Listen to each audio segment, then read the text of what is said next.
الشيطان الرجيم بسم الله الرحمن الرحيم. The leader of the Hindus realized, but wait a minute, the Muslims want the same thing that we want.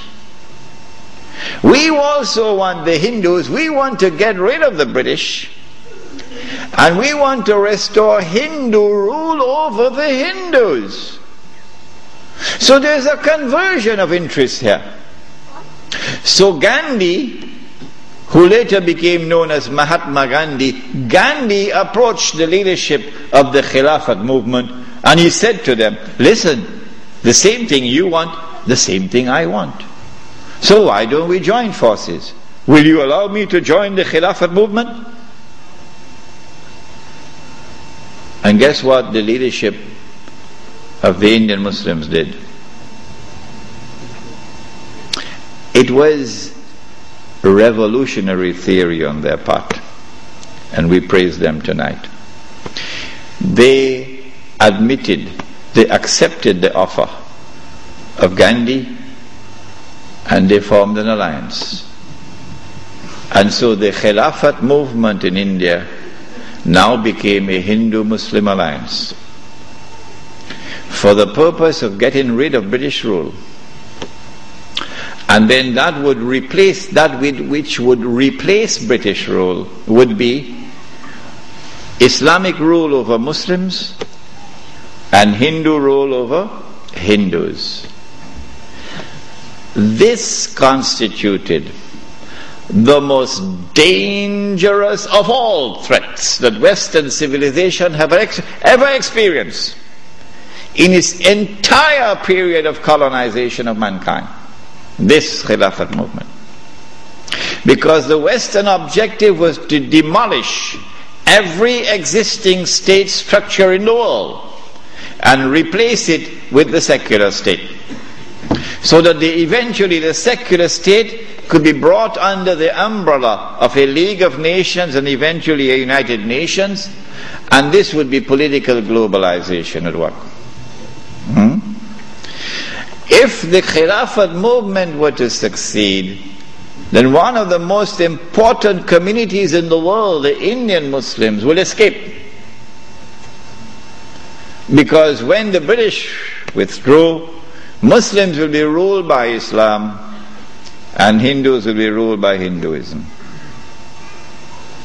Between 1920 and 1924, the Khilafat movement was building up steam at an alarming rate.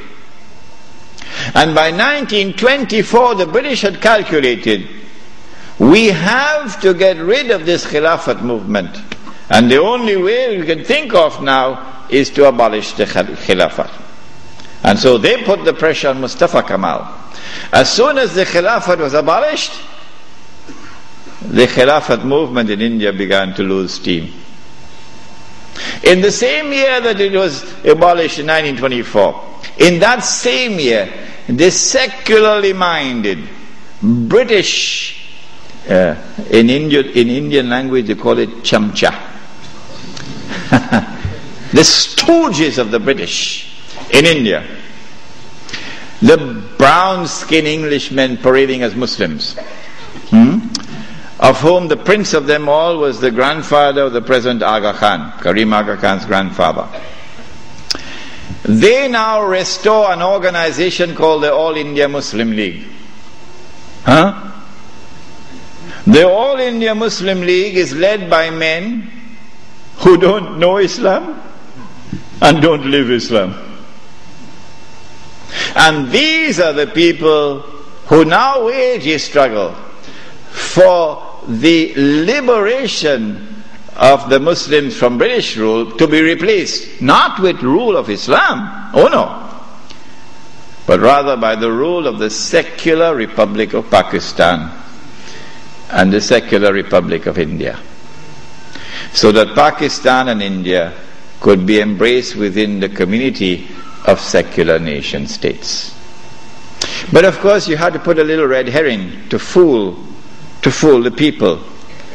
So you have to make it appear as though Pakistan is going to emerge as an Islamic state, but that's just dust in their eyes, to fool those who see with only one eye. And so in 1924, on the 3rd of March, the Caliphate was abolished. When the Caliphate was abolished, Sharif al-Hussein realized that he was in grave danger now. So long as there was a Khalifa in Istanbul, the British needed him. But now that the Caliphate was destroyed, abolished, Sharif al-Hussein now realizes the plan.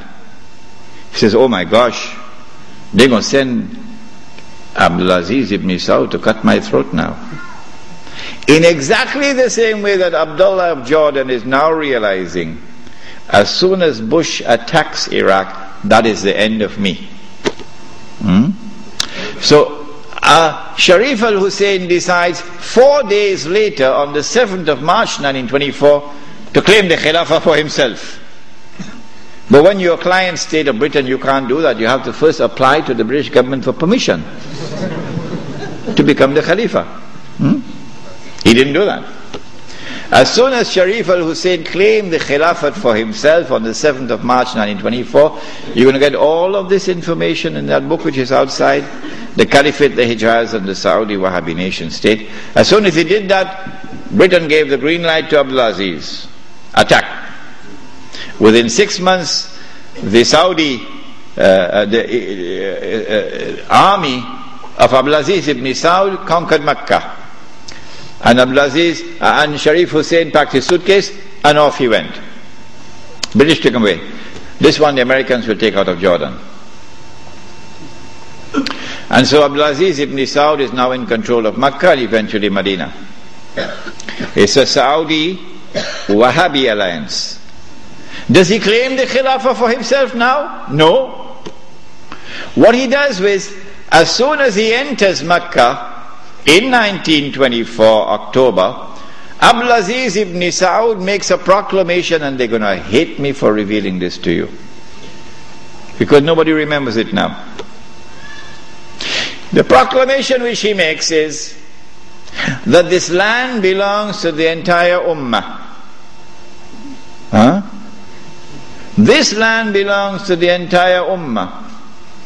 I wonder how a Pakistani or a Bengali Muslim will feel when he hears that, and he's been rounded up like dogs, stray dogs, and put on trucks because he's overstayed his visa, while white-skinned Americans and British are treated like princes in the Holy Land. How would a Pakistani or Indian or Bangladeshi feel? This land belongs to the entire Ummah. And it is for the Ummah, not for Abdulaziz ibn Saud, for the Ummah to establish the government which will rule over this land. That is his proclamation in 1924.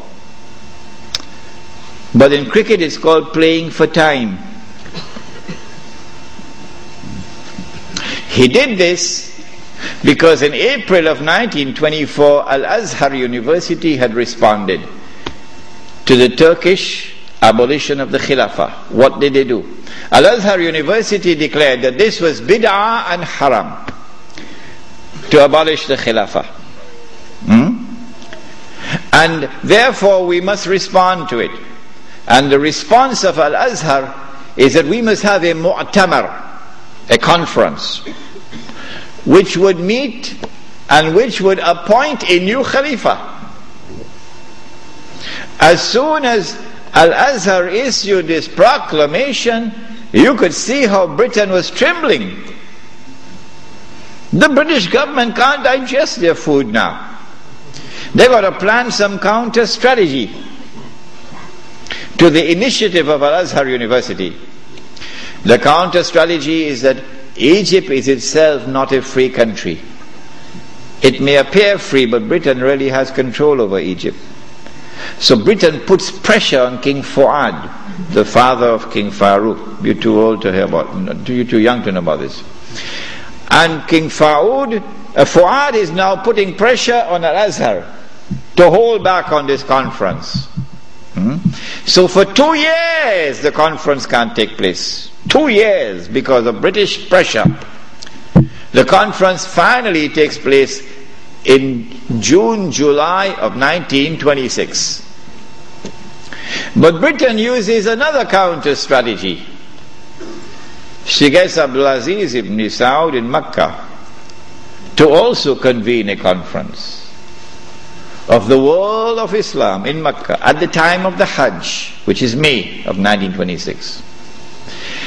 And then Britain and Russia and France and China and all the major powers in Europe all get to work. Massive intervention in the affairs of the world of Islam to ensure that the Cairo conference does not succeed in winning a representative gathering, and that the Mecca conference gets all the Muslims attending it.